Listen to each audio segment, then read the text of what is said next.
What is going on? I want to welcome you from half court for today. I am Sean Murphy, joined by Marquette's movement shooter, my other half, Troy Sergey. Troy, what's going on, brother? How are you doing? Happy conference finals week to you and all of those who celebrate such a momentous occasion.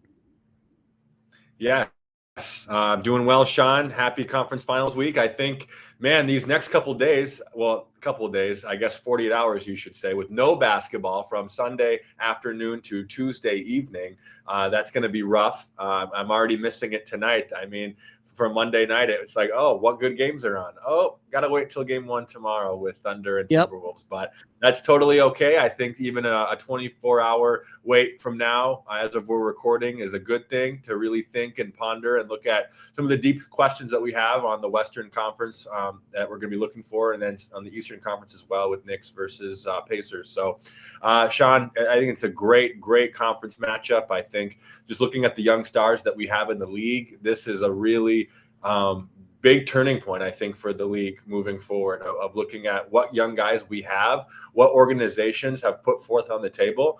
And you have four teams that really have a high expectation going into these conference finals and then eventually heading into the NBA finals. So it's going to be really fun to watch how this all plays out. Well, not only that, but you have four different teams that haven't been here in a long time or in this position, right? Like, obviously the Pacers were in the conference finals last year, so were the Wolves, but no matter what, we're getting a new champion.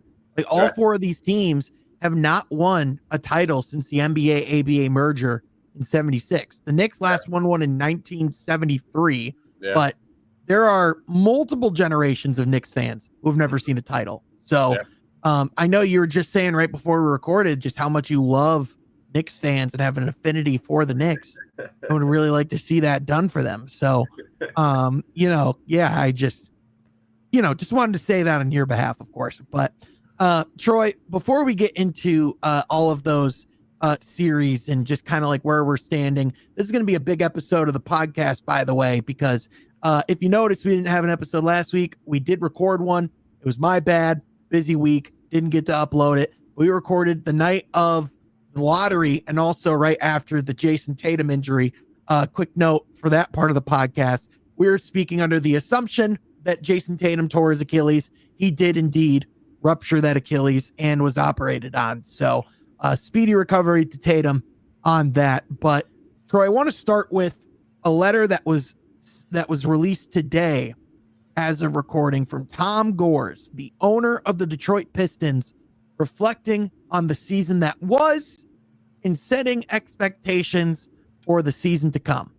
And I told you about this letter, and I know you haven't been able to read it yet. I like when this happens because that means that it gives a authentic, raw reaction on the podcast. So whenever you're like, oh, I'm like, I actually like that because that means I get to get your authentic thoughts. So here it is. Dear Pistons fans, gratitude. That's what I feel when I think about our team, or about what our team accomplished this season, and your unwavering support. Our team fought hard and put their hearts on the line. They competed every night and for every possession. We watched every game on the edge of our seats because each one came down to the wire. This team inspired and excited our city, which is why the outcome is so tough and emotional. We didn't want the ride to end, but I believe this is only the beginning. As I reflect on this season, I'm not only thankful for what we accomplished this year, but I'm also proud of how we did it. We did it the right way. This group felt no limits. They ignored the outside voices and came to work every day with a sense of urgency.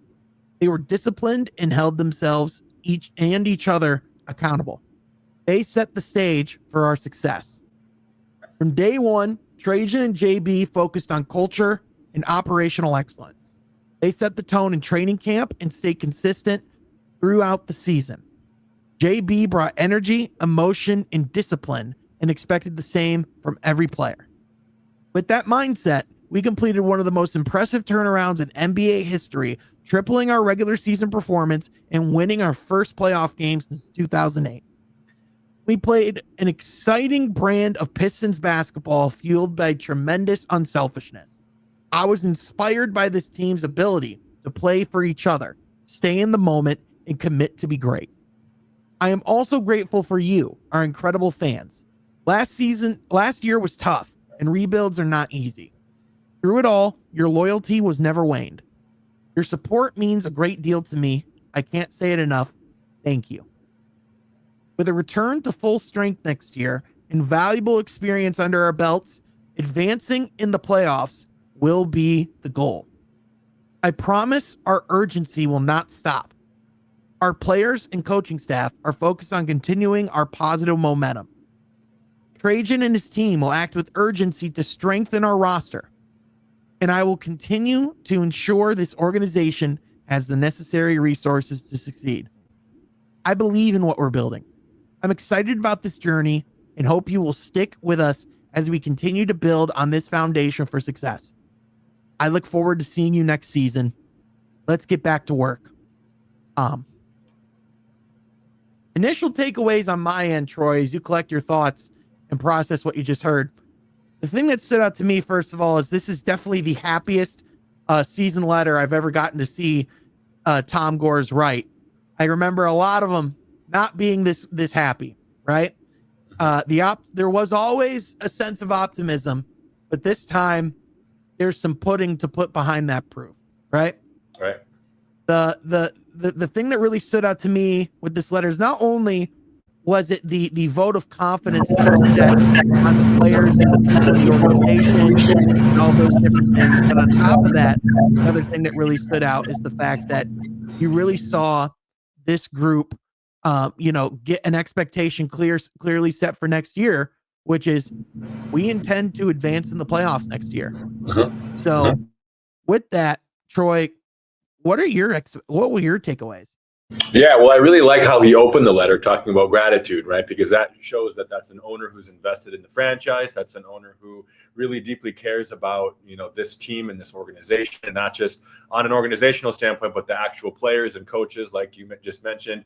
And yeah, I couldn't help but to think the same thing of, how many times there was a very discouraging letter, or at least one with there's always next year, but not a lot of meat or results that have anything to point to that being a reality. But with this season, we know what the bar is. And then we talked a little bit about that 2 weeks ago with Johnny Kane, right? Of the bar has already been set pretty high with these guys in their second, third, fourth season in the NBA at this point.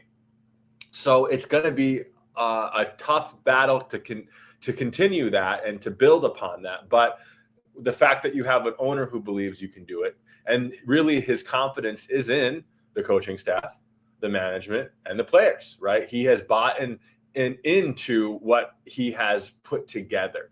And I think for fans and for anyone who's close to following this Pistons organization, that has to be an encouraging thing, because we were able to see that translated on the court with the win totals.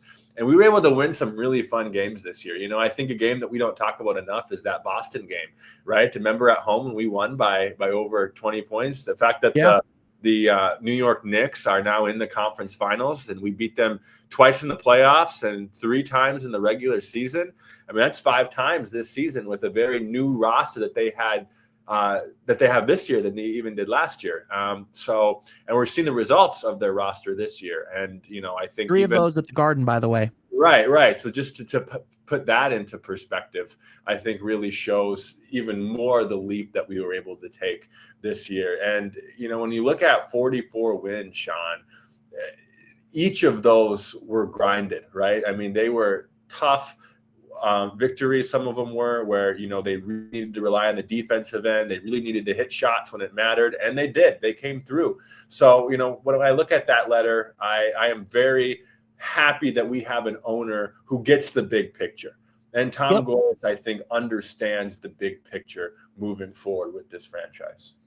The thing I've always said about Tom Gores and ownership is obviously a lot of times people look at the ownership group and they have, people have their opinions, and, ultimately the results speak for themselves. Right. But what I've always said about what you want in an owner is someone who's willing to admit their mistakes, someone who's willing to put their money where their mouth is, and someone who has an active interest in helping improve the team and seeing like the ultimate goal be fulfilled. Obviously, the number one goal for any owner is going to be the bottom line, getting the maximum on their investment.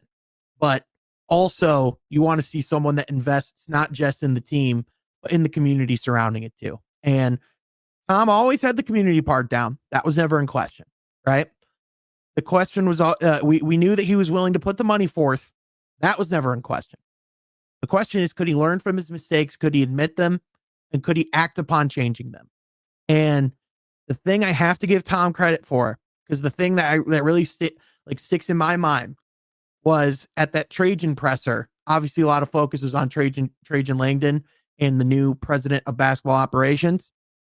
But man, I watched Tom firsthand stand in the pocket and answer some really difficult questions.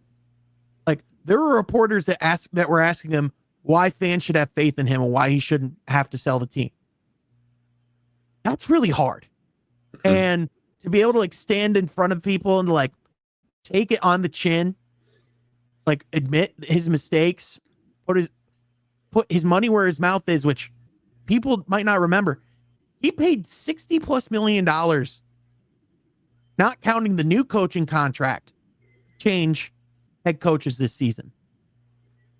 He still has Dwayne on payroll as well as part of the organization. That's not a loss. He's still part of the team, but just to give an idea of how much he's investing in just making sure the team is off on the best foot just from that standpoint alone, right? And then on top of that, I think another thing that's really good here is focusing on like the next season aspect is I think he does a great job of both setting the expectation for the front office without forcing the roadmap. Because he talks in here about how the expectation is to win in the playoffs next year. But he doesn't exactly make any promises about how they're going to do so. He says that Trajan is going to work hard to strengthen the roster. That doesn't say we're going to go make a big move this summer. Or that doesn't say we're going to go get an all-star or we're going to be splashy, right? It doesn't force Trajan to do anything. It allows him to continue to run the front office in his image and puts trust in him, in JB, and the players on the court, just like you said. And I think that's really important because in years past, we've seen Tom Gores be a lot more vocal about his desires in the basketball aspect. And we've seen him have a lot more influence in that way. And quite frankly, it's good to see that he's allowing the basketball people to make the basketball decisions. And as we talk about all the time, that's like the number one key to success in an owner and front office relationship. Right. And, not just the mistakes that Tom Gores has made in the past and learning from them, it makes you really also appreciate having an owner, a mature owner now, because there are a lot of other teams that we point to on this podcast that do not have that type of transparency between owner, GM, and coach even. And there's some dysfunction in our league. Oh, good God. Yeah. I mean, there's teams who have had owners for a very long time who have still not figured it out and will never figure it out. I'm sure we'll be talking about one of those teams here in a little bit. Cough, cough, the Sacramento Kings, cough, cough. But in this case right now, again, yeah, the Pistons have to be really optimistic. And they talk about how once this team gets back to full strength and gets healthy, that includes an Isaiah Stewart, that includes a Jaden Ivey. If this does say anything to me, I think this just speaks on how this team wants to continue on the continuity that's been built and developed through this past season, through the last couple of years. And even Trajan said it in his postseason presser himself.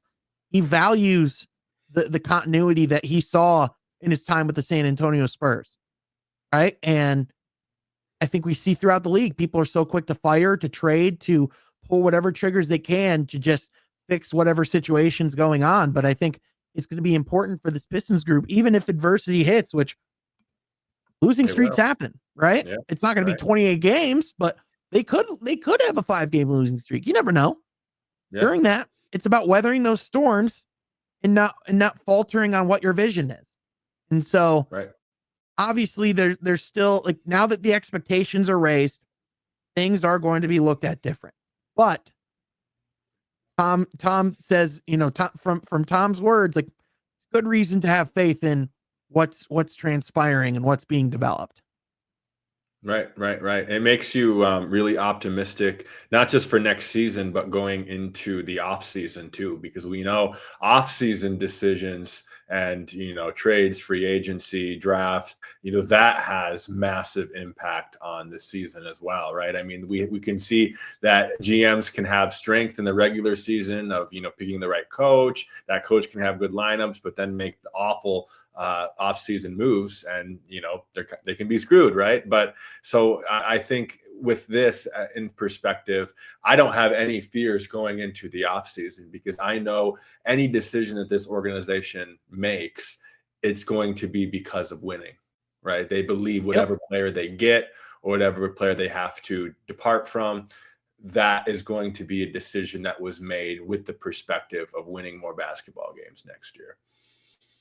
Yeah, most definitely. And I think one of the most interesting questions facing the Pistons going forward is, how does the way that the league has changed even over the last week or so impact the way that they go into this offseason? Because I mean, just to name a couple of things, we now know Cooper Flagg's going to be in the Western Conference. We also know that Jason Tatum is going to have entire next season not in the lineup. We mean that we know that all the reports are suggesting that the Boston Celtics could be looking to be making some serious changes. So the Celtics aren't going to be in the mix. The Bucks, we know that that Giannis is having a meeting with them this week, and that meeting can very much impact who's at the top of the conference. Yeah. So my question to you, Troy, is, as you've seen certain things develop, does the way the Eastern Conference is shaking up for the next season and beyond, does that make you feel any different about making an aggressive move this summer, or pushing chips in sooner than you would expect to try and make some form of push? Because I think that's like one of the interesting conversations now is like, okay, but how does this alter your plan? Does it make you more aggressive? Does it make you more patient? Right. I think it makes you more aggressive in that you pick up the phone more, or maybe even you dial some more numbers, but I'm not Yep. sure if even what I just said translates translates to hitting and pulling the trigger, hitting the green button on making some of those trades happen. I think it makes you less conservative of keeping what you have. But that still doesn't guarantee you that I know the Pistons are gonna, be ready to make a big move. I don't think that is the conclusion we can arrive on. But I certainly think more aggressive can be the conclusion. Do you agree? Yeah, I think you're absolutely spot on. Of, you can be aggressive without making transactions, right? Like you can be aggressive in the way that, I'm sure each general manager or each president has a list of players that they would love to add to the team, right? I'm sure they have their list of dream players and then their list of realistic players.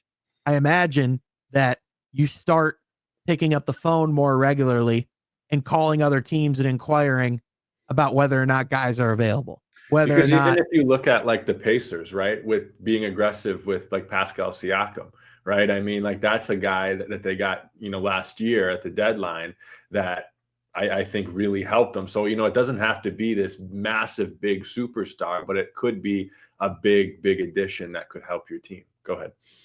yeah, exactly. So I think you're just more, I think it allows you to be more, like more inquisitive and inquire more about who's on the market, what's available, because again, like, this is going to be a team now that could very well be towards the top half of the Eastern Conference standings for at least the next few years. Mhm. And if all goes right, you could potentially be more competitive than you think, more quickly than you think, right? Yeah. And at the same time, you could also put yourself in a position where you push the chips in the middle of the table too early, and you get someone where it's like, wait, that guy could have been available. We could have gone and gotten him with what we have. So again, I think Trajan knows exactly what he's looking for if he goes out and makes a move for a star. I think it's just a matter of knowing when the time is right and knowing exactly what player that's going to be. So, Do you have any opinions or hunches just with your ability to really follow this team closely and assess some of the needs and maybe some of the availability from teams that you feel comfortable sharing? to be honest with you, I still don't think they make a move this summer. Hmm. So I don't know if I'm comfortable saying yet of like, oh, that's a guy. I think it's just, I think they're still inquiring and seeing how teams develop. I think they're going to be monitoring, just like where certain teams are at. One move I heard today that was like, there's a couple Bill Simmons ideas that were, that were thrown out there that I want to get your thoughts on. One of them is Pistons related. One of them's Giannis related. Okay. The Pistons related one was because Boston's going to be looking to clear salary off their books. The idea was that Boston sends Drew Holiday to the Detroit Pistons in exchange for Simone Fontecchio. And you might think in your head, what the hell? Why wouldn't the Pistons make that trade? Like if you're just trading one for one and not thinking about the salaries, yeah, you make that move 11 times out of 10, right? Holy crap, I'm saying right a lot this episode. I apologize. I already know the comments are going to be there. Right? Yeah, right? God dang, that's annoying the heck out of me. Okay. Whereas Drew Holiday, he's already 35. He didn't have the best playoffs, probably the worst season of his career thus far. And he just signed a pretty big contract last season before the playoff run.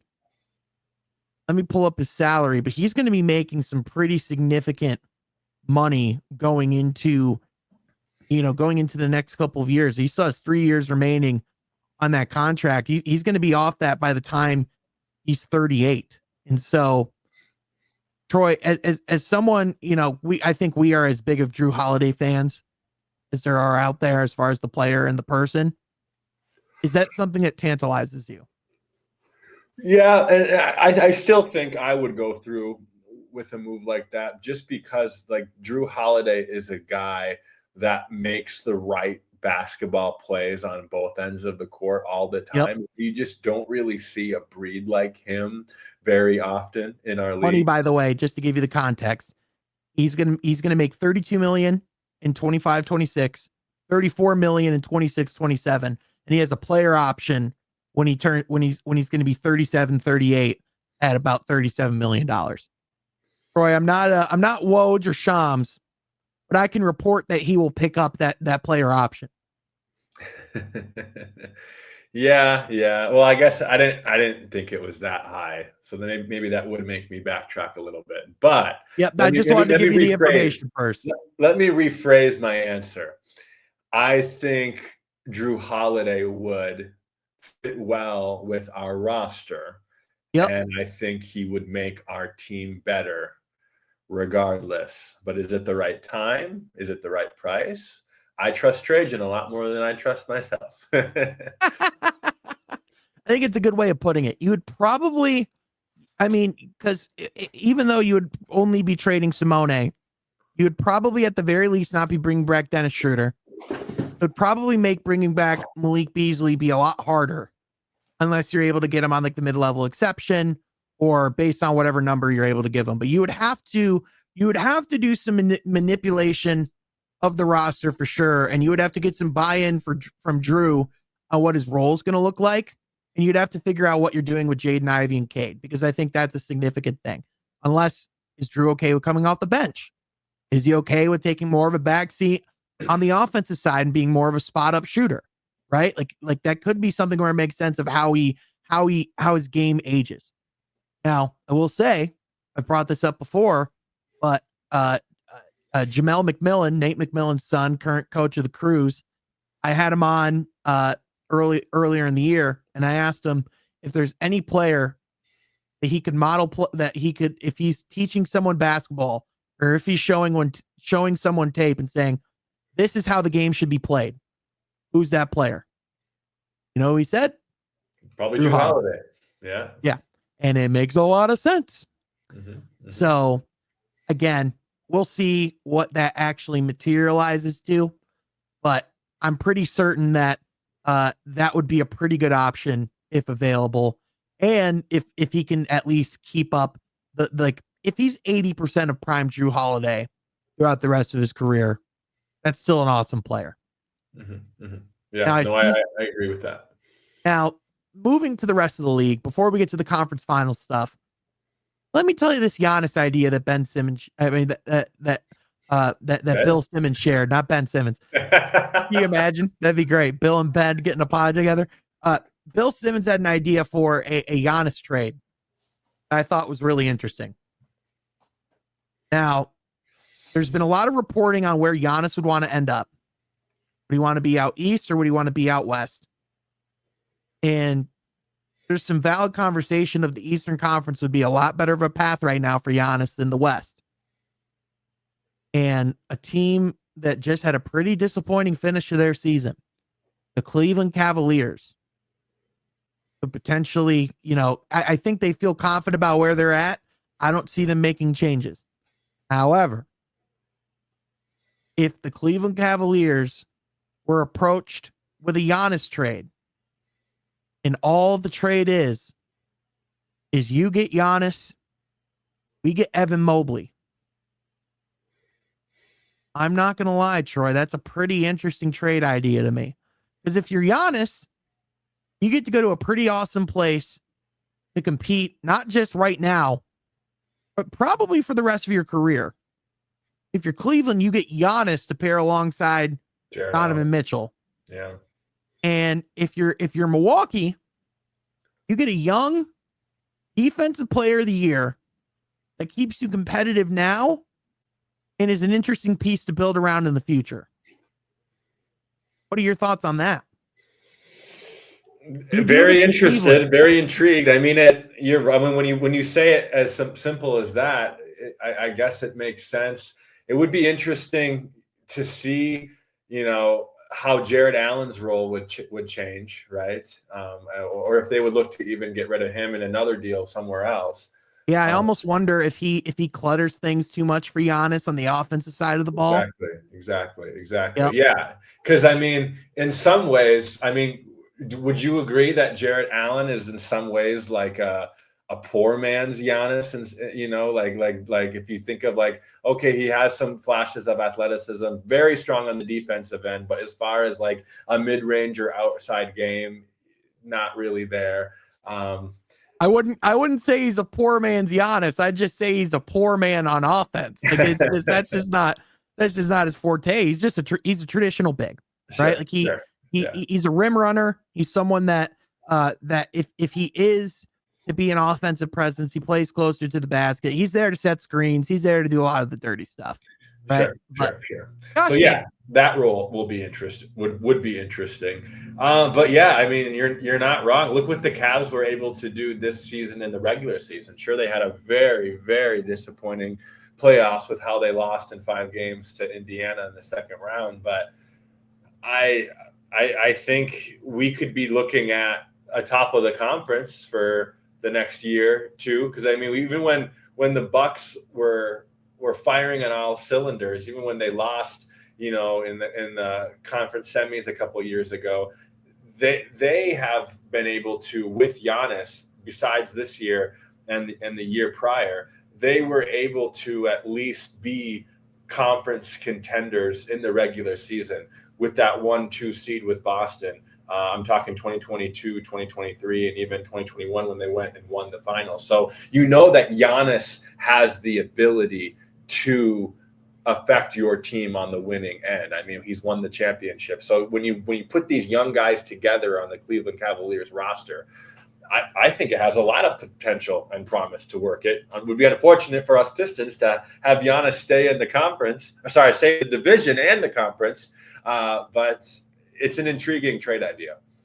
Yeah, I think he's I think he's certainly with that supporting cast. I think that would be the best supporting cast he's ever had. if he's able, if it's just a straight up swap one for one. Right. I think for Cleveland though, I think my question is more like, does Cleveland say yes from the standpoint of Evan Mobley being as young as he is, still with the runway that he has, and with how much success this team's already had? Do you mess up the continuity in Cleveland over this exit? And I think that's kind of the question. Like, is it worth it to go get Giannis? And I think a lot of people would say absolutely yes.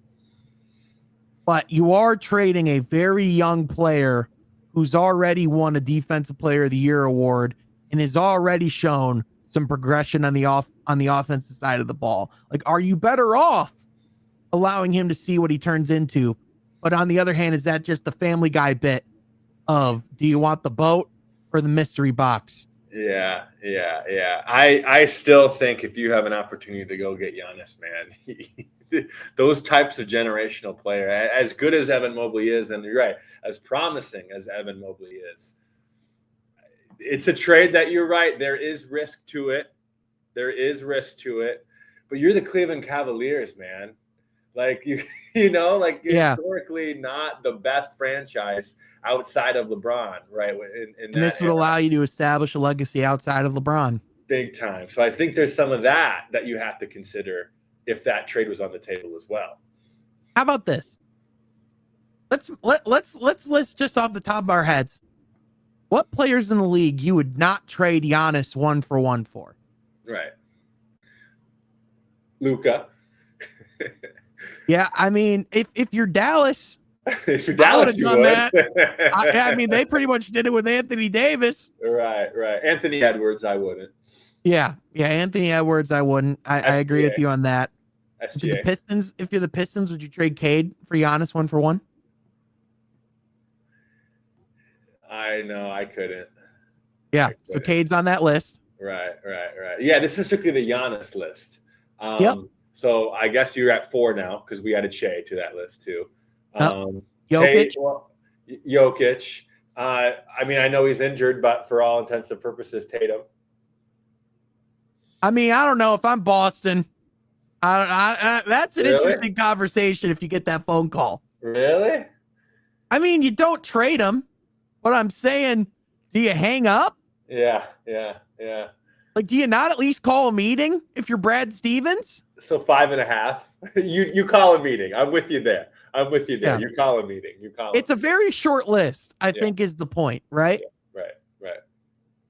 Right. Okay, I'm gonna set I'm gonna start setting like punishments for myself for certain filler words that I keep saying. Moving on though, that is one of the most interesting trade proposals I've heard for a Giannis. If it's not to go to the Western Conference, I still think he likely goes out west, because I think if you're Milwaukee, you still just, if for public relations sake, it's a lot easier to only have to see that guy 2 times a year than it is 4, and then potentially for a playoff series. Mm-hmm. Like, imagine having to be on the other side. Like, we saw Russ come back to OKC and play in a playoff series. That's a heck of a lot easier to stomach when you win that series than if you lose that series. Right. And I'm just telling you, if Boston plays whoever Giannis is on, or if Milwaukee faces whoever Giannis is on, they're not winning that series. Right. And I mean, vice versa, just because we saw, this trade go down. But imagine if somehow Cooper Flag is all that we think he is, and somehow Anthony Davis is able to stay healthy, and there's a 4-5 matchup between the Mavs and the Lakers, 2-3 years down the road. That's going to be interesting. What's your personal, not even thinking about like the Pistons standpoint. Yeah. Like, if you're just thinking of it, let's say you're Giannis's agent or you're Giannis. Yeah. What's your favorite Giannis destination?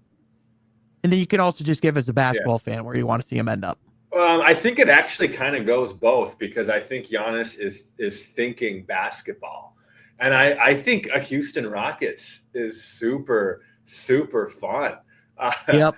even if Houston has to give up some of the young players, I think Houston knows the players they're ready to part, or not ready to, but willing to part ways with, and those that are untouchable. Yeah, I think they're definitely starting to get more clarity on that.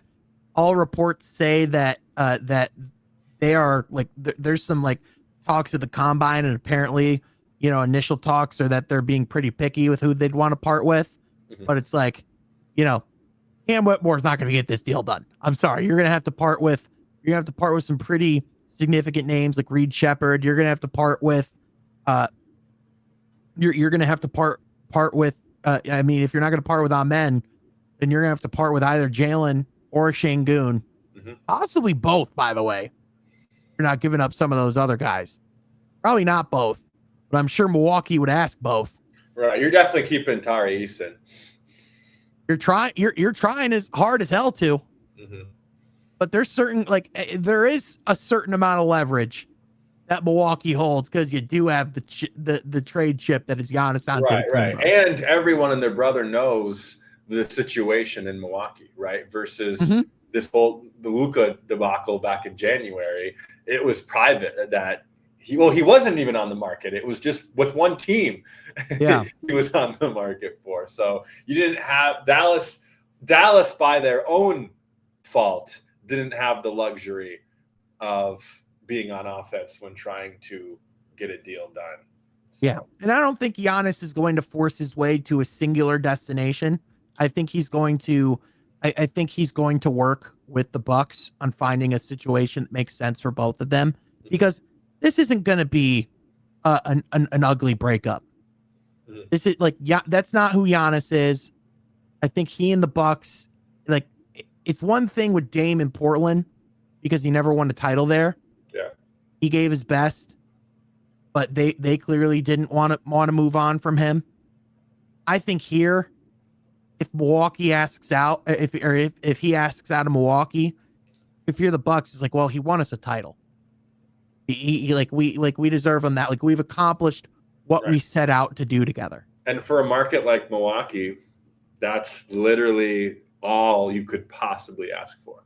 And if if you're Milwaukee and he says, I want to stay, great. On their end, if he wants to be Dirk and play out his career there, awesome. You'll let him. Yeah, you do. Problem is, he's already said publicly he doesn't want to be Dirk. And these reports start coming out that he'd be open to getting traded. Yeah. I mean, this is just a theory, but let's just call a spade, Troy. He's soft launching his trade request. Mm-hmm. He's planting the seeds. He's leaving the crumbs in the trail behind. He's making it known he wants to be traded. Now let's move on to the piece de la resistance. The thing I think we're both really looking forward to, the immediate future of what matters. Eastern and Western Conference Finals are among us. And I know we say every year that I think that what an awesome playoffs this has been, what great matchups we are getting. I think this is the best two conference finals matchups possibly in my lifetime. As far as the competitiveness, as far as how much of a toss-up they both feel going into them. By the time this episode comes out, at least one of these games will have been played. So we'll probably have a really good idea of how we're thinking, at least some of these series could go. I don't know about you though, Troy, at least as of today, both of these series to me feel like they could be genuine toss-ups. Yeah. I think with the Thunder, you do heavily lean the Thunder's way in a 7-game series. Yep. But that's no disrespect to the Minnesota Timberwolves of what they've been able to accomplish this year and the level of competitiveness. I mean, you watched that last series against the Warriors, and although that wasn't a sweep, it sure was pretty close to one. But how about this? It doesn't feel like Minnesota doesn't have a chance. Yeah, there we go. Like it feels like all four of the teams remaining could win a title. Mm-hmm. And with that, Sean, what I think is that it shows you that we've gotten to a point where we are such a deep league and we're a star-heavy league that this is just the result of that, right? We have young guys who are ready to win now. And we're about to have our seventh different champion in as many years. Yeah. And although it definitely gives some team, we talk so much in the offseason about the collective bargaining agreement and, how that does put some teams in some unique spaces. But if you look at it, roster changes, minor and major, have heavy impact when it comes to winning basketball games, because as we've said before, the stars can get you there, but it's these role players, and even not just the finals, but the conference finals, that are going to push you to that next series. And you look at each of the teams, Sean, there are players on all four teams who are not named Jalen Brunson, Karl-Anthony Towns, Tyrese Halliburton, Anthony Edwards, Shai Gilgeous-Alexander, that have heavy impact on how these series are going to go. And those are the types of players that you need to make decisions about in the offseason. Those are the types of players that will leave to join other teams in the offseason. So all of this in this grand big picture leads to right here, right now, of four teams who have not won championships since the merger coming together and trying to win it. And one of them is going to be champion. Yeah. And I think both sides of it, they're two teams on each side that match up really well together, have some history against each other, and have massive storyline implications for each of the franchises. Right. I mean, I think I'm going to legit get something to like smack. I'm going to have someone like smack me when I say the word right. But with the Timberwolves Thunder side of things, you have two of the best players in the world going up against each other, two of the best young players in the world. On the Thunder side, you haven't won a title yet since they've gotten to Oklahoma City. And if this young team gets to the finals, only the second time in the Thunder's history. For the Minnesota side, that state has so much, I said, so much pain in the world of sports. Their drought for a title of any form is crazy. Mm-hmm. On the other side of things, the Pacers Knicks series, the Knicks, good God, they have been awful for so long. It's been 50 years since they've won a title. And the Pacers have been a really good team for a really long time. They're never one of the worst teams in the league. They've never won a title. Yeah. Right. They've gotten there 2000, and the Knicks were there the year before that in 99. And, they've had some mediocre teams since then. I know the Paul George era for the Pacers, and, even, looking at Carmelo with the Knicks, some good second round exits, right? But not really at this point. Both teams have already, in my opinion, exceeded both of those teams from, our teenage years. So I think that's the series. Of course, with me living in Indianapolis, this city is electric right now because of not just the Pacers, but the Indiana Fever, of how good they've looked in their opening game, with Caitlin Clark against Angel Reese. So it's an exciting time to be a basketball fan in our league, and not just in our league, but I guess for me living in this city. So I really have my eyes on that series. It's going to be some great matchups. We're going to learn a lot about really where these two teams are at. I think we've seen them with the past two series that they've had to get to them this point. We know what they're about, but them together this year, right? Because when the Pacers won last year in the series, they didn't have the roster that they have today, right? I mean, Karl-Anthony Towns brings so much to the table on both ends of the court, especially the offensive end, that they didn't even have Brunson really for a lot of that series. Right, and you didn't really have him. But on the Pacers side too, they seem to be gelling together and playing even better team basketball than they were last year, at least in my opinion. The rock is being passed around more. Tyrese is able to score and facilitate. I thought even better than last year at times it's shown. Pascal Siakam is playing some of his best basketball, even since the Toronto days. There's a lot on their side too going into this. I mean, you don't beat the number one seed without having, that team oriented basketball. So I'm excited for that series more than anything else. Yeah, Knicks Pacers it's the stars aligned for this one, Troy. The rivalry that was set last year, Yeah. the WWE night where they had Brunson and Tyrese face off is just giving us all this, extra drama going into the series. It's and I think this is like the most even conference finals we've seen in a long time. I think both teams have legit reasons to feel good about winning this one. I think the Knicks might have a better starting five. I think they might be more top heavy, but I think the Pacers are a more complete team with better depth. That's a great way of putting it, which shows you don't know the result if that's the case, right? Will your stars carry you over the hump? Are they that significantly better? Or was the Pacers, bench going to push you over with their hump? Because they are an athletic, fiery group with TJ McConnell, with Obi Toppin. Those guys know how to score the basketball and play basketball the right way on the defensive end as well. No question. And then just quick previewing from the basketball side in the Western Conference. Like you said, I think it's pretty clear that the Thunder, if you just look at the rosters, this is the better team. They won 68 games. They just got out of a really competitive Nuggets series. They have health on their side too.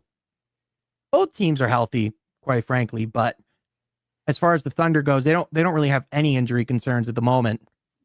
The one thing that could be a concern is they're coming off of a really competitive series against the Nuggets, and the Wolves are pretty well rested because they beat the Warriors in 5. On the other hand, we've seen rest come back and kick some teams in the ass because they're still really tired and are really sluggish and coming off of a delay and not having their rhythm. So a lot of people are saying the Thunder could be in trouble in game 1.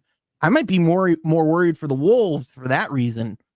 And I think my biggest question is, we've been talking about how awesome Julius Randle has been all playoffs. With all due respect to Draymond Green, I don't think that Julius Randle's faced the defensive challenge that is the Thunder. And that's my biggest question. I know Ant's going to give you numbers. What's Julius Randle going to do against the Thunder? That's my question. The Thunder just have so many weapons. And I think that's what's made them so special. And yeah, you're right. On the defensive end, we talked about that this season. You can't win 68 games in a regular season if you don't have a strong defense, because we are in a league where the 3-point shot is everything, right? And scoring the basketball. And I think, the Thunder just have too many weapons. I think they are such a nightmare when you're matching up against them on that side of the court. That, again, that's no disrespect to the Minnesota Timberwolves, but I just think the Thunder have a much more all-around roster. Yeah, I think any of these too. Yeah, I think any of these teams could win the title, but the Thunder should win the title. They are the favorites. Yeah. I think the team that probably, of the 4 that probably have the least expectations on them, although at the same time, let's be honest, all 4 of these teams have pretty high expectations. I think the Pacers are probably the ones that would be the most understanding if they didn't win the title. I think if they made the finals, I think that would be a great thing for the Pacers organization. I think the city of New York, they're going to riot no matter what, but I think you'd rather them riot for a win than riot for not making it to the finals. Right.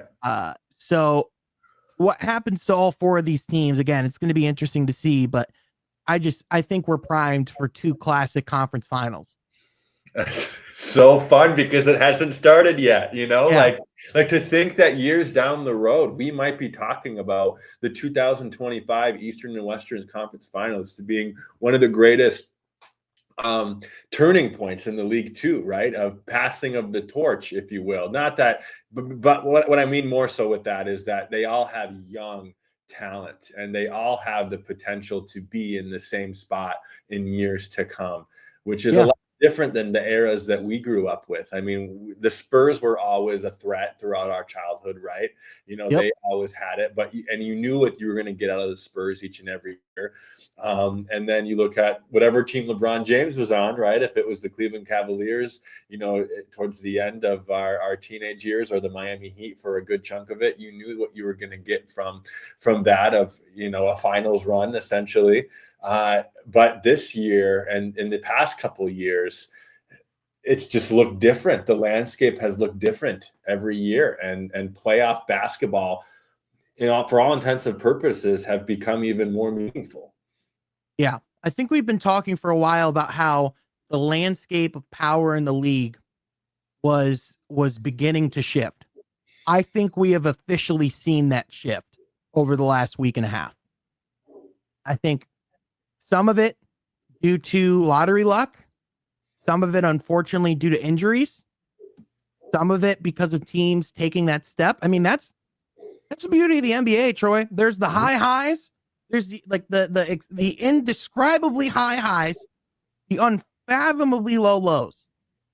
Yeah. But for everyone else who's just spectating, we got our popcorn out, baby, because it's fireworks. Right. Some of those, you know, some of those low lows are self-inflicted wounds. Others are just life, and same vice versa with the winners, right? Some of them are pure luck, and others are hard grit, you know, hard work to get you to that point. Yep, no question. Troy, this is going to do it for this part of the pod, for our recording as of today. For each and everyone else, enjoy our reaction to the draft lottery, as well as some of our speculation on what Boston will do next following the injury of Jason Tatum. But that's going to do it for this part of the pod. Enjoy the rest of the episode, and be sure you're subscribed. What is going on? I want to welcome you from Half Court for today. I am Sean Murphy, joined by Marquette's movement shooter, my guy, Troy Sergey. Troy, it's good to see you, man. We are coming off of the heels of, in my opinion, one of our best episodes of the pod with Johnny Kane. I also had a great episode with Big Drew last week. How are you feeling? And obviously, we're coming off the heels of a heck of a night in the NBA. Yeah. No, Sean, I'm feeling energized. A lot of good hoops that I've been able to watch the past couple of days. Man, if you would have told me in the Eastern Conference semis that after Game 4, Indiana would be up 3-1 against Cleveland, and then after 4 games, New York would be up 3-1 against Boston, I probably would not have believed you. But that is the reality that we face in the Eastern Conference right now. Of course, Minnesota is going to be up 2-1 as of we're recording right now against the Warriors. So that Game 4 is going to be really interesting out in San Francisco. But we have a lot of hoops, Sean. A lot of crazy things today on Monday, May 12th. Happen here in the league. One of the craziest days, with perhaps some of the most implications that we have seen for the future of multiple franchises in perhaps a long time. Like extremely exorbitantly high highs and unfathomably low lows. Mm-hmm. And normally this would sound like hyperbole, but Troy, I do not think I'm being hyperbolic right now. No, the Dallas Mavericks just won the draft lottery after only having a 1% chance. By the way, only getting slightly better odds than the Bulls because they won a coin toss. And now because of that coin toss, they get Cooper Flagg and Nico Harrison. I'm not sure. I believe I sent you the reaction video from the Mavs war room, Troy. But Nico Harrison, as you can imagine, looked like a kid who just got the golden ticket to go to Wonka's Chocolate Factory. Yeah, absolutely. That is the only way to describe it. Right. And what's interesting, you know, is I guess your first reaction is like, yay that Nico gets to save Dallas. But at the other hand, it's like, whoa. He didn't have anything to do with these the odds, right? He didn't have anything to do with getting the pick. Like he doesn't have to think too hard about this year's draft. It's a no-brainer, right? So I guess where I'm trying to go with that is that I don't want this to be a pass for Nico Harrison's No, GM skills. no, there are a lot of incompetent people who are going to turn this into Nico Harrison looking pretty good right now. Exactly. He's just absolutely got the bailout of a lifetime from this lottery. And even then, everyone in Dallas right now, don't get me wrong, the fans absolutely deserve this, right? The organization doesn't. The fans do. But the thing we cannot rule out in a Nico Harrison ran Dallas Mavericks is the reality that they might not even keep this pick to begin with, Troy, because the reality is this team is about to have the dangling carrot in front of them. That is the potential to trade for a Giannis Antetokounmpo, which we know that I believe they either drafted one of Giannis's brothers at one point or they signed Giannis's brother at one point. So we know for a fact that the Mavericks have interest. And listen, Brian Windhorst said it himself right before cutting to commercial break before the Celtics-Knicks game happened, which that is where the other massive implication for the league happened tonight. And that's the crazy thing, man, is we're not even done. We still have Warriors and Timberwolves to jump into after this. And normally, I mean, this is a Pistons podcast. We talk primarily Pistons, but this has been such a crazy night that we cannot lead with the Pistons tonight. We just can't. Right. No, you're absolutely right, Sean. It's going to be really interesting to see between now and end of June, and it's already mid-May. So we only have 6.5 weeks until the draft. Like this is coming up quick.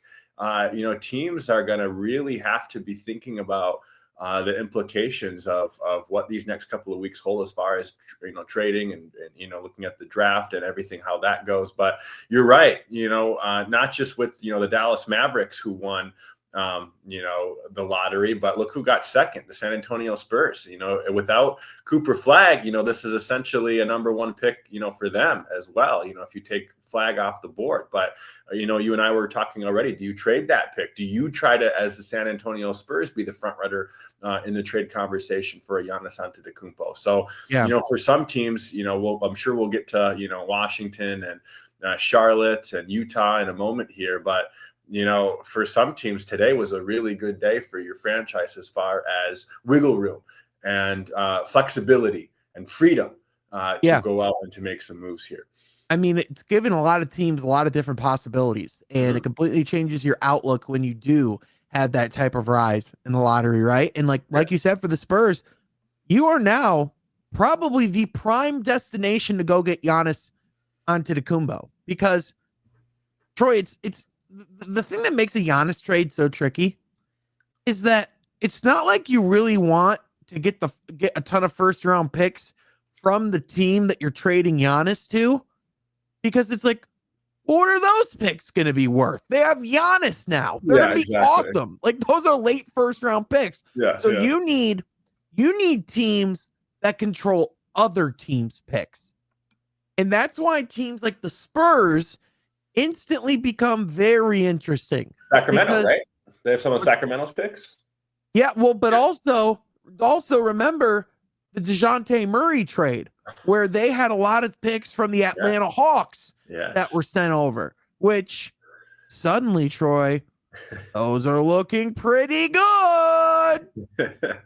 So like you want to get other teams' picks, and I don't know all of their assets, but they have a lot of picks of their own and of other teams, interesting young players. And listen, if I'm San Antonio, I see both arguments of it. You either get another top prospect to throw in, like another really awesome guard prospect to throw in with Wemby and Stephon Castle. I could also see you saying, well, that's pretty redundant to have Castle and another guard prospect. Why would we want to take the ball's hands out of the ball out of the hands of Stephon Castle when he's played as good as he has, right?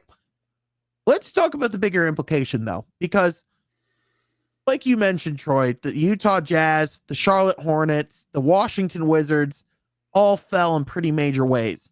The Toronto Raptors, I believe they had the 9th pick after some of the losing that they've endured, right? So teams like the Sixers, the Spurs, and the Mavs, who were all kind of pretty well set up compared to a lot of other lottery teams, moved up in dramatic fashion. Mm-hmm. And the teams that truly built their entire season around the premise of winning this lottery completely devastated by what happened tonight. Yeah. And if there's any fan base or anyone in the league that can understand the implications of that type of occurrence, it's us. It's the Detroit Pistons. It's the team that just had a number 5 pick for 3 years in a row. In fact, the Pistons Twitter account tweeted out tonight and pointed out this is the first time the Pistons do not have the number 5 pick since 2021. All right, well, we had the number 1 pick. Mm-hmm. Yep. And it's crazy because you look at the fact that, like, the Pistons were the worst record in the league for a lot of that time for 2 of those years. And the way that the lottery system, we talked quite a bit about how this could have massive implications for the league, the way that they changed the lottery to really try and skew teams away from tanking.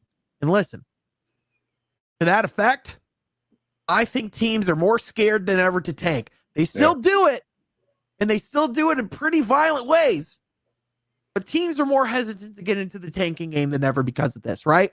Yep. However, I think there's something to be said about teams like the Mavericks and the Sixers getting all these top picks, and then fans of teams like the Wizards and the Jazz have to endure everything that they do. And now you're not necessarily getting a great pick, because the other reality of this, Troy, is these drafts, even though like you're still getting great prospects every year, because of NIL, they're not nearly as deep as they used to be. We're not getting as many one and done guys. And even guys who like are 2nd or 3rd year guys, why would they just not finish out college, get their degree, get paid more than what you'll probably make as a rookie, and improve your draft stock? Right. Like, Right. There's not really that need to jump to the league anymore. So, and this is like Trajan pointed this out in his press conference, and we're seeing like the effect of this. So like, even though you can still get an awesome player in the middle and like in the middle of the top 10, I don't want to make it sound like, these teams are, an absolute shambles. But like, if we're being honest with ourselves, they had a hell of a lot better chance with Cooper Flagg than without Cooper Flagg. And now they're not even going to get a player probably even near as good of a prospect as Cooper. And I think that's the key right there. Well, one, I think of the word injustice, right? Certainly an injustice for those fan bases, but also you're right. Like Cooper Flagg is the prize. Not saying that there's not, also good little, small prizes in the draft, right? There always is, even not just in the top 10, but there always seems like to be a guy in the late first round that blossoms pretty well in the league. But that's kind of a hit or miss gamble even with your franchise too, because we also know in the last 10 years, Sean, there's been a lot of guys in that later top 10, 8, 9, 10 who have somewhat shorter NBA careers, or, go to more so like a role type of player, which great. Role players in the league are important, but you're right. Really those top 1, 2, 3, really top 1 guy, is really your only big insurance in the league, at least historically in the last decade or so, that you can really count on of hey, this guy's going to have a high impact on my team day one. Hey, this guy's going to make our team drastically better during his first year, especially second year in the league. And yeah, Cooper Flagg's that guy. So that's certainly unfortunate. Again, like even look at us last year, I know it was a weaker draft, but we got lucky with a Ron Holland kind of guy. I know in the year before that, of course, we didn't get the big prize of Wemby, but, we got a guy like Asar Thompson, right? So, I mean, there is those smaller prizes, but you're right. It's not the grand, big golden ticket. You're still able to get an awesome player if you maximize your position. It's one of those things where as you get removed from the lottery, once you get to draft night, see the prospect that you actually get, the excitement can come back, right? But I do think that we have enough of a sample size to definitively say that the way that these odds are currently set up Yes. are just too far in the other direction. And this feels like a Goldilocks and the Three Bears type thing where we got to get that porridge just right, Troy. Before it's a little too hot, a little too steaming, a little too easy for these bad teams to get the number one pick. Yes. Now it's a little too cold. It's like, all right, damn, we don't need to be that harsh to teams like Utah and Washington. We got to find that good mix, because as graded as it is for teams like Atlanta and Dallas, who have never had who have never won the lottery before, to jump up, it is kind of weird that we're getting these play-in teams just immediately. Like, this is something that could drastically change the balance of the league if it falls in the wrong hands, so to speak. So happy for Dallas, the fans specifically, because I mean, good Lord, Troy, the fallout of the Luka trade was catastrophic. But I don't even think this necessarily fully heals what happened there. Not even close, yeah. But I mean, if it is gonna get close, this is the way. This was the end game part where Doctor Strange looks at Tony and goes, like, this was the one in the 1 trillion, Sure. Yeah. It's just going to be really interesting. You're right. I think with the trades and the conversations and who's available and, Milwaukee's asking price, all of that's going to play into big implications of these first 2 picks, really, with the Dallas Mavericks and San Antonio Spurs. Now, Troy, on the other end of it, we talked about the exorbitant highs. Let's talk about the tremendous lows. Jason Tatum. Yeah. At the end of the game, with about 3 minutes to go, went down in just writhing in pain.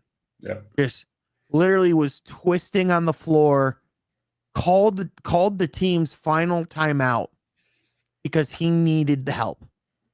It was that bad of a situation. And he was literally spinning on the floor. He was grabbing at the back of his ankle. The replay shows it's a non-contact injury.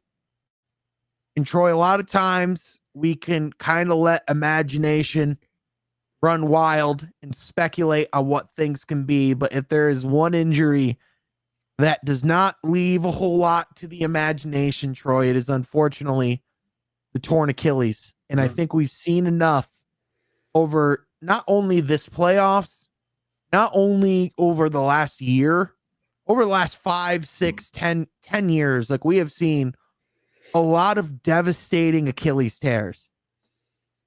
I cannot think of one other than the Kevin Durant Achilles tear that comes to mind that matches the devastation of this. And this might just be how it feels in the moment. I think the Dame one certainly deserves to be in that conversation, because that means that the Giannis trade window opens. Right. But I mean, Troy, this is one of the premier young players in our sport. And this could I don't want to say this is the end of the road or anything. Not at all. Like, Jason Tatum can still have an awesome career.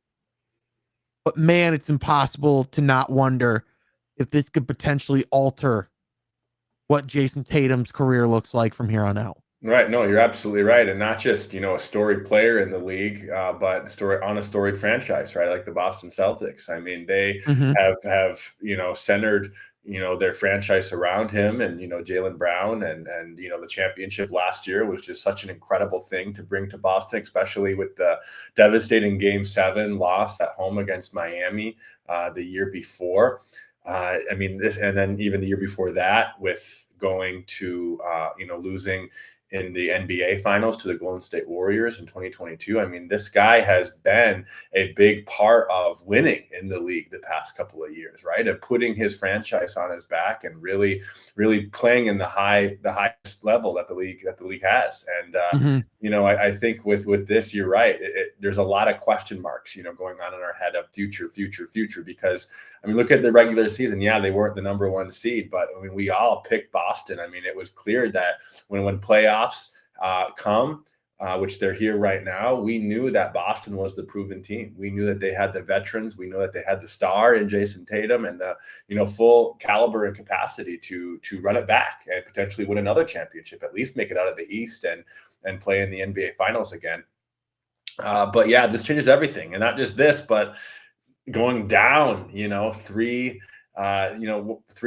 is a very hard thing to come back from. If this happened in game one and maybe the Celtics won game one and they were up 1-0, it might be like a conversation of, okay, well, they don't have Tatum, but I see what, Jaylen Brown and, some of these other guys, Derek White can do for this team. But when being down 3-1, I know they're going back to Boston for a game 5, but this puts the franchise in a pretty awkward position without their star. Well, and can you imagine being the brand new owner of the Boston Celtics? You worked and put a lot of your own money, but also pulled in a lot of investors and spent $6 billion on the rights to pay Jason Tatum a $300+ million contract. And listen, that's still a great deal. He's still going to be one of the best players in the world, I think, when he comes back. But we can't say it definitively for one. I mean, we obviously have to wait to see what happens, but I mean, folks, it's an Achilles injury. I'm sorry, but like the way he grabbed at it, the way the injury happened, he couldn't even put weight on the foot when he was walking off the court. But Troy sent the image of him in the wheelchair. He couldn't even put weight on his foot when it was on the chair. So at the very least, this is a catastrophic injury, because at least with a sprained ankle, you can put some weight on it, right? Mm-hmm. And the thing that's unfortunate is not only when you injure at this time of year, not only because we talk about it all the time, Troy, when you have an injury at this type of season, at this time of the season, that's this type of injury, not only does it affect this season, it affects next season. Yeah, absolutely. And because of that, it potentially affects the season after that too. Mm-hmm. Mm-hmm. And Jason Tatum is 27 years old. He turns 28 next March. By that point, he'll be well on his way in the rehab process. Again, we'll still have a long runway, but these are like pivotal years of his prime. What is supposed to be his physical peak as an athlete and as a basketball player.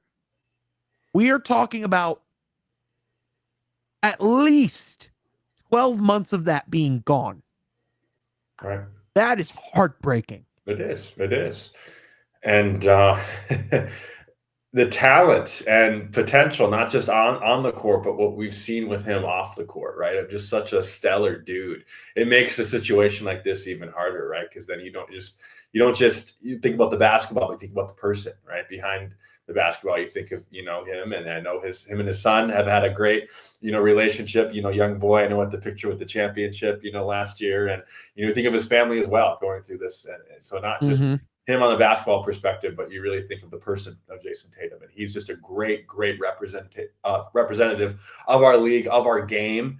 And I think that's what stings, just as much as the basketball, and even not just the basketball storied franchise of the Celtics. Yeah, 100%. And now when you talk about implications, you talk about big picture, you talk about beyond the season. If you are the Boston Celtics and Jason Tatum does indeed have a torn Achilles, not only do you have no reason to keep that team together next season, you have a lot of deep you have to have a lot of deep conversations of how do you, because this is going to be a rebuild. That's not what we're talking about here. This is the Boston Celtics, right? But how do you put yourselves in position to retool for when Yeah. Tatum is back Right. and when he is healthy. And what does this look like for Jaylen Brown in the interim? Yep. Does he continue to carry the torch of the Celtics?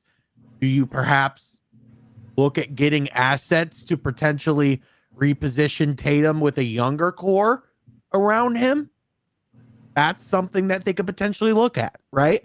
At the very least, guys like Porzingis, guys like like Drew Holiday.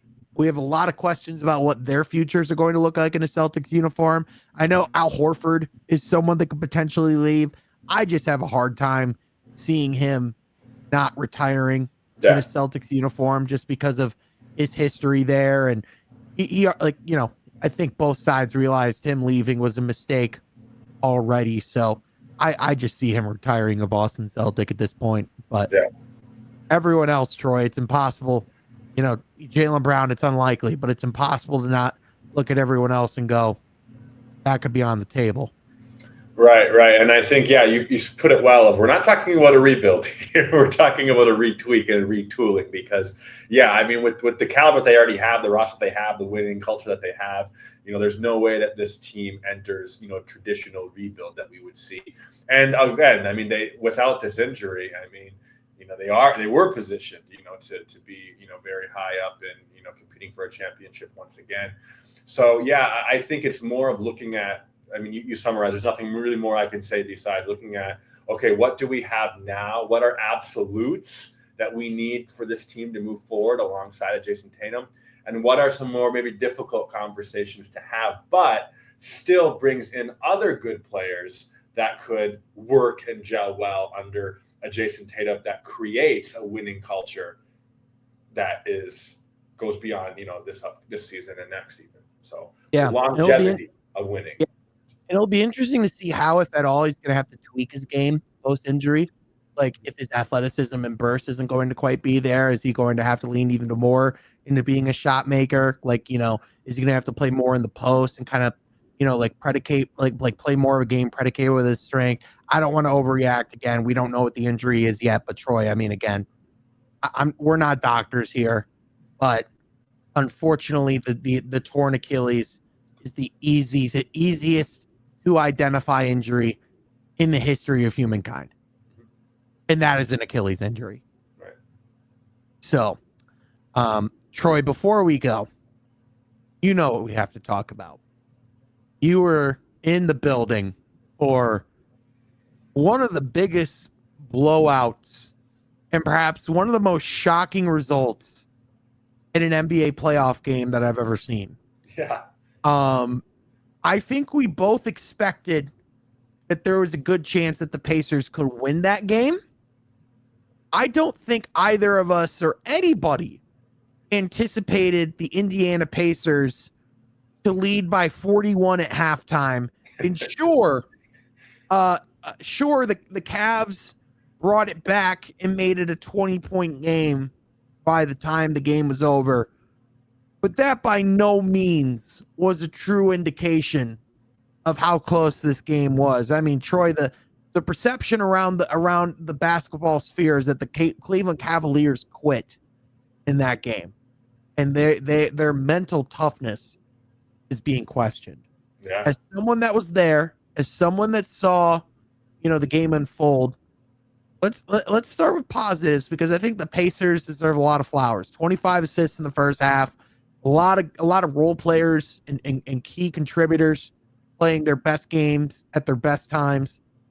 But then on the other hand, what did you see from the Cleveland Cavaliers as well? Like what went wrong for them? Yeah. No, I think with the Pacers, Sean, they just had their foot on the gas pedal the whole game. And, there were flashes of that throughout the regular season. I think even before the game, you and I were texting about, wow, the Pacers, the last, sample size of almost 60 games, 50 some games this season, Pacers were 41-16, right? Which really showed January 1st. Yep. Wow. Since January 1st, right? Since the new year. So it's like, wow.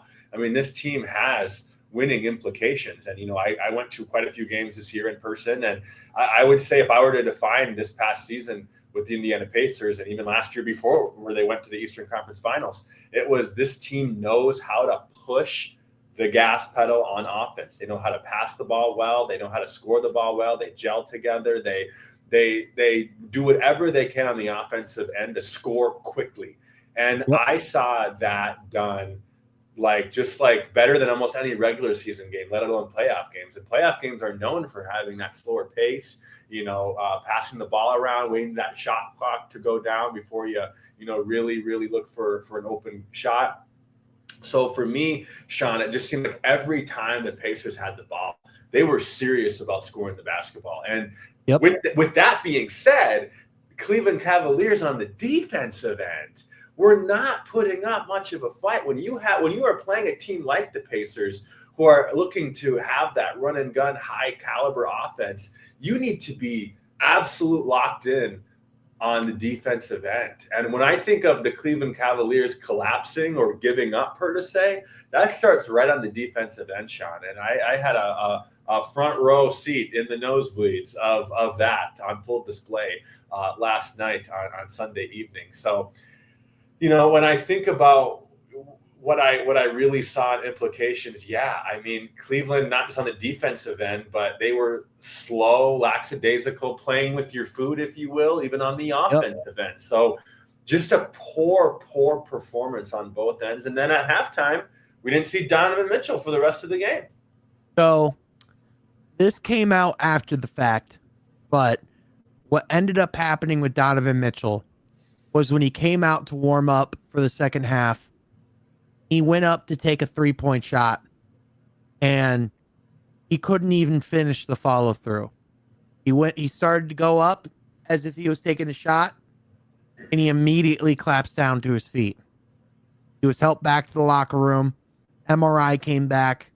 Sounds like they're calling it a left ankle injury. I was worried that was a torn Achilles at the time when I saw the video, Troy, but that one was kind of a little harder to decipher what was going on. It's sounding like it's some form of left ankle injury. I do believe Donovan had already had some form of issue with that ankle, so it could have just been some form of re-aggravation. But Troy, there was only so much Donovan could do as well, just because in the last 2 games leading up to this one, he had 91 points. He was the Cleveland Cavaliers offense going into that game. He was what had them in that series to begin with. And it just kind of felt like his body just kind of broke down there, unfortunately. And I think as someone that's been around JB Bickerstaff, I'm not going to lie to you, man, that firing last year, it confused the living hell out of me. And not to just take a victory lap in the moment when they're down, but our friend of the show and a guy I do a pod with, Leggy Sports, he sent a report that came out last year after the Cavs are eliminated, and in hindsight, it's a pretty perplexing thing to read because players felt like JB Bickerstaff didn't treat Cavs as team that had arrived during head coaching tenure. And Troy, yeah, sure, they won 60 plus games. That's great. You had a 15-game winning streak. Awesome. You had a defensive player of the year winner. Cool. They don't put up banners for that. Right. They don't say you arrived for that. Yeah. Especially when you go out in the second round and listen, Pacers, we just talked about it. Awesome team. That is not the excuse of getting eliminated to the Boston Celtics. Right. That is not the excuse of getting eliminated to an eventual NBA champion. Because I'm sorry, Troy, I don't think the Pacers are winning the title. They could get there. They could get to the finals. I don't think this is a championship winning team. I could be wrong. This could bite me in the ass very heavily, but odds are this is not a championship team. I'm with you. So yeah. But Sean, with everything, we talk about the coaching. We talked so much about injuries already. Is it just me, or are playoffs showing now more than ever the implications of that? Playoffs are an opportunity to make or break a team in every way, shape, or form, right? Like we saw bits of this in our childhood and stuff, but I tell you, especially in the LeBron James era of things, we were able to at least somewhat predict what we were able to see from teams and, performances. And yes, there were some letdowns, but it just seems like now more than ever. I mean, and I think some of it goes into the offseason moves and the storylines that we're seeing with teams more and more, especially in the social media age, right? Of knowing truly what teams go through on an off-season standpoint, leaked conversations between GMs and coaches and owners and everything like that. And you get into the season and then injuries, contracts look different today than they did, 10 years ago. All of that mixed up together just makes playoff basketball such an interesting thing. You agree with me? Oh, absolutely, man. 100%. It's the ultimate pressure cooker. Yeah. This is when legacies are made, and this is when you find out who players really are.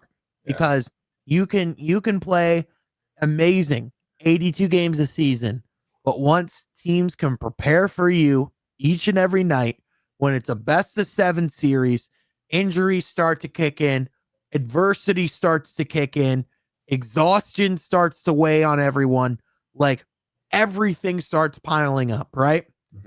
But this is where, for a lot of these guys, where they really feel true adversity in sports, for some of these guys, for some of the first time, because not many times in their playing careers have they been faced with the reality that someone is just straight up better than them. When you get to the NBA, you're often the best in your team. You're often the best in your state. You're often the best in your class. And so to get to a situation, and for a lot of these guys, for some of the first times to have to come to reality with the fact that they're not good enough, when all they've been told all their lives is how awesome they are, that is a hell of a mountain to climb. And that's why only the greatest players ever, that's why only they truly climb over. And that's why we revere them, because for them to not only overcome that, but for some of these guys to dominate that. Yeah. I mean, Troy, it makes the context of Michael Jordan having 2 straight three-peats that much more remarkable. Yeah, it does. It absolutely does. And just the undefeated finals. I mean, when Michael Jordan was at the peak, again, you knew 16-0 playoff run. Right. Like you knew what you were going to get, but you only knew that because you knew his greatness. You knew that he was going to rise to the occasion. And I think of in our lifetime too, Kobe Bryant, another guy who just lived for moments like this. And he had his fair share of losses against our Pistons in 2004, against the Celtics in 2008, and even some other heartbreaking losses in the playoffs where they didn't reach the finals, right? But you still knew that he was that competitor, that dog, right? That go-getter.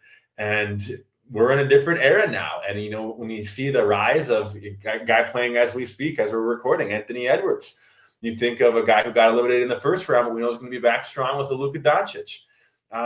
Just the league is deep. We always talk about the league being deep, Sean, deep, deeper more than ever. But still in a deep league like we have, very few players can be truly the best player on a championship team. Mm-hmm. Yeah. No matter, you could have the deepest league on the planet, but even with that depth, if anything, that only makes the amount of guys that can truly carry you over the hump and win a championship, that only makes it go down. Because now that means you truly have to be great to rise up. Yeah. And even then, injuries, unextenuating circumstances. There's a reason why we haven't seen a team win 2 in a row since the Warriors, and why it's probably going to be a while until we see a team win 2 in a row, especially with the way the cap is set up right now. But Troy, we are going to be having a lot of discussions in the weeks and months to come. I imagine this is merely the tip of the iceberg when it comes to all the league altering changes we're going to see in the months to come. And listen, when those happen, you're going to want to be here at From Half Court, because we're going to be breaking it down, reacting to it all, talking about it here, especially when it happens with the Pistons. So you better like this video, subscribe to the channel, and hit that notification bell so you don't miss when we have content coming out. Troy, thank you for being here. Listeners, Thank you for listening. We'll catch you guys next time from Half Court. Be sure you subscribed.